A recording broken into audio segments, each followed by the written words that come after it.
Donald Trump has told protesters in Iran help is on the way, warning Tehran will face consequences for its continuing violent crackdown. As we speak, the US president is receiving an intelligence briefing on the latest death toll before deciding what, or if any, action will be taken. Michael Clark can run you through Donald Trump's options, but first, this is what the US leader had to say less than an hour ago.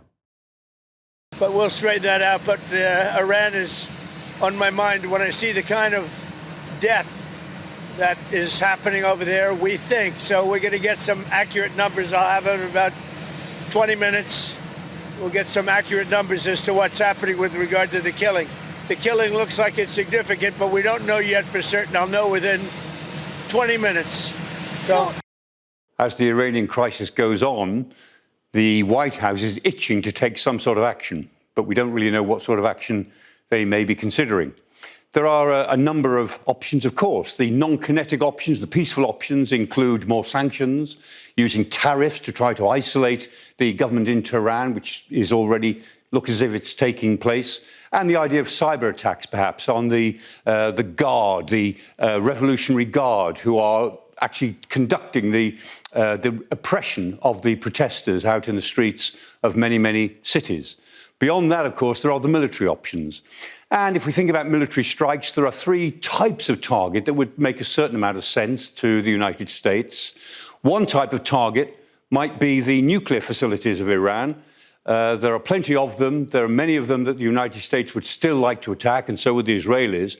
The problem with that is that it wouldn't actually help the protesters very much, and it would be an attack on some background elements of Iran, which might be quite counterproductive. A second set of targets might be the Revolutionary Guard headquarters and the way in which they operate in the major cities. But the problem is they do operate in the major cities like Shiraz and Isfahan and Mashhad and Tehran. And so attacking their facilities almost certainly would cause civilian casualties, and that too might be counterproductive. A third sort of target might be the oil and gas infrastructure of Iran, and this would have an immediate effect, particularly in areas like Hag Island and Bandar Abbas. The South Pars gas field is the biggest single gas field in the world. It's shared with Qatar. Hitting the gas field would be a very foolish thing to do, but hitting the transmission of Iranian gas from the field to the inland areas, to places like Bashir, that might have a very immediate economic effect on the government in Tehran. Ultimately, of course, it would affect the people of Tehran. It would affect the economy pretty directly, but it would affect the government in Tehran even more directly. And that might be a tempting set of targets for the United States. Ultimately, of course, all of this is about whether the outbreak of disorder, and that's our current map of how big the disorder is across Iran, whether that outbreak of disorder is better helped by military action or by non-military action. We're going to find out the answer that the White House comes up with quite soon.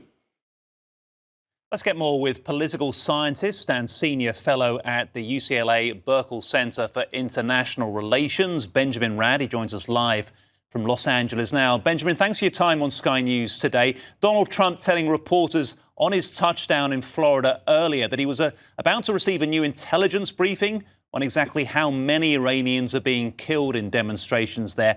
How much, whatever he hears in that briefing, will inform his decision-making?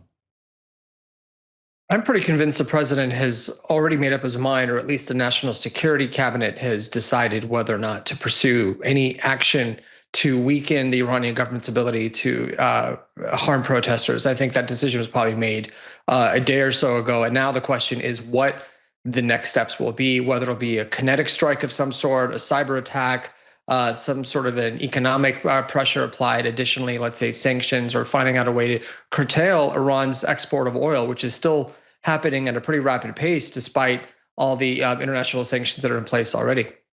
What do you think his preferred option might be, and what does he have to weigh up when deciding what action to take? Well, whatever action has to minimize Iran's ability not just to retaliate, but the fact that they will retaliate. So the United States needs to move its carrier strike force into the Gulf as a deterrent to stop any Iranian defenses or counteractions against U.S. personnel, U.S. Equipment, U.S. bases, U.S. allies in the region. So there's that factor to consider. I don't think that the Iranians will measure necessarily their response either way. They're going to see any U.S. involvement, whether it's military or otherwise, to be an act of aggression, and will respond however they're going to. What the president has to weigh is how effective will whatever option he chooses be. Will it succeed in providing immediate support and relief to the protesters? Will it help reduce the killing? Will it weaken Iran's security apparatus that is causing most of the brutality that we see?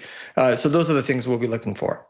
The White House has sounded very proud of what it achieved in Venezuela. Has that emboldened Donald Trump? It's emboldened him in the sense that he's been able to essentially remove a head of state with impunity. When we saw some protestation from around the world, but nothing serious, nothing done at the UN, not a whole lot of pushback here domestically in the United States from members of the opposition party in Congress. I mean, there's definitely been some voices raised about whether or not this is consistent with international law. But at the end of the day, the president has expanded his executive authority to conduct foreign policy and operations of this sort without any hindrance from the other branches of government. So definitely that is emboldening. And ultimately, how easy is it to tell if this current uprising in Iran is any different to previous ones we've seen that have been very severely dealt with? One of the things we want to look for, and this echoes what we saw back in 1979 with the initial Islamic Revolution, is defections within the security forces. Anybody breaking away, we start to see members of those security forces, whether it's the Basij, the IRGC, other elements. Do they have second thoughts about what they're doing and about what they're seeing? Are they going to be concerned about their own security and what happens afterwards, whether the regime stays or doesn't? Do they start to sympathize with the protesters? Do they get disillusioned with what they're being asked to do?